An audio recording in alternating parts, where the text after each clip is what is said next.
What attracted me to architecture? To be absolutely blunt, my dad told me I'd never make any money as an artist, and that I needed to find a profession.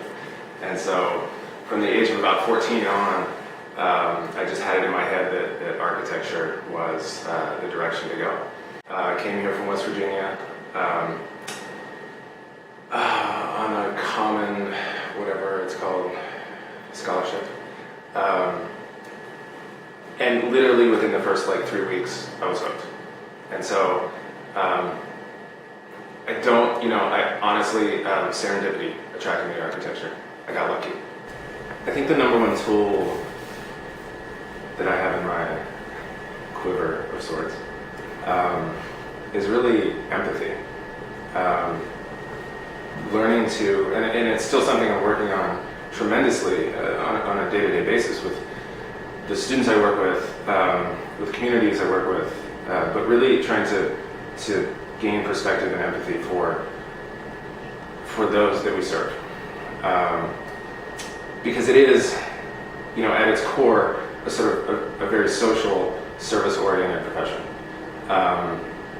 We deal in abstractions, but we also deal in concretes. But what we don't talk enough about, I don't think, and what we don't recognize enough is the sort of emotional connection that we have to our clients, and be they paying clients or clients that we serve in different capacities.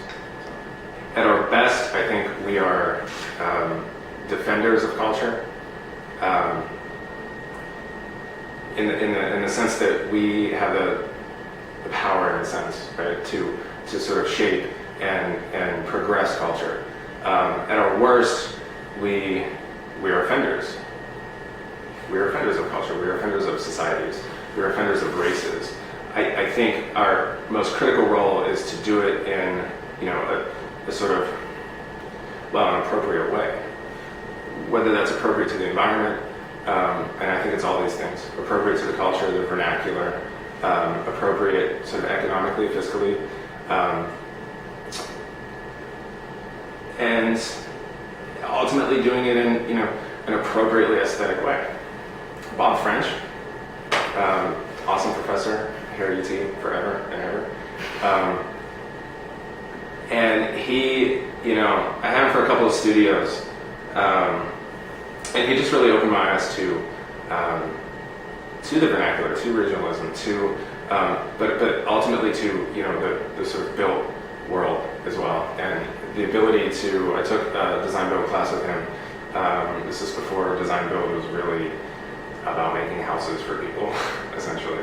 But just being able to spend half my time outside the studio actually constructing something and really getting my hands dirty, and having his support for that, and having his expertise to sort of feed those visions, that was incredibly influential. And I think, and that's what I seek after that. I went into the profession, I sat in front of a desk for 4 years, and I haven't been back to that piece since. In wanting to write my own path through this world of architecture and design and construction, I decided at one point a few years ago that I wanted to go as deeply as possible with design education, and to really try to affect change from within a community, literally from the ground up, with people, with students, with teenagers that are inherently invested in that place because it's their place, it's where they're from, they are that community. Rather than working with the community as a sort of foreigner, for lack of a better word, rather than sort of helicoptering in, sort of transplanting myself into that community and working with the students and building that creative capital from the ground up. It has the ability to empower us from the outside looking in.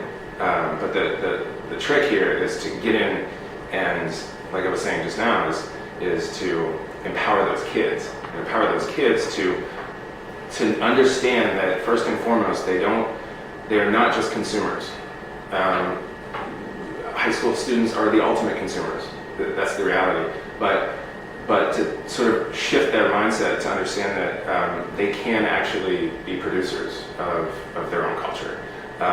They can contribute to their own culture. They can change their own communities. And through design, those things are possible. Through construction, those things are possible on a large visual scale, right?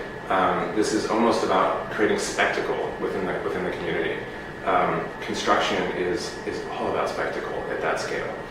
But we've got to be able to get out of ourselves, out of our own heads, be influenced by those around us, and ultimately be able to give back to to those communities that want it. I don't like to use the word need. Mm-hmm. It's they've got to come to the table as well, and they've got to come to the table with that want to change.